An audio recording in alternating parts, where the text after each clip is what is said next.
In this video, I'm going to show you how to recall an email in Outlook. First, open Outlook on your desktop. Once it's open, locate the Sent Items folder on the left side of your screen. This folder contains all the emails you've sent. Select the email you want to recall. Double-click on the email, and it will open in a new window. Once the email is open, look for the Actions option on the toolbar at the top of the window. Click on it and then select the second option, which is Recall this message.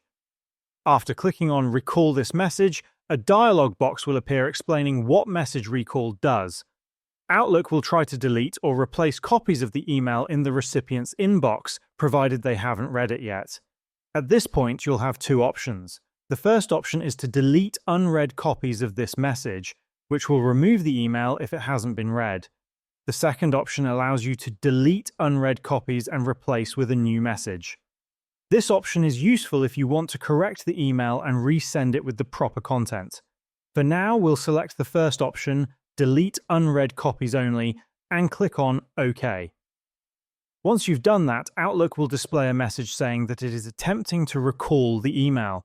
If the recipient hasn't read it yet, the email will be successfully removed from their inbox. However, if they've already read the message, the recall will fail, and the original email will remain in their inbox.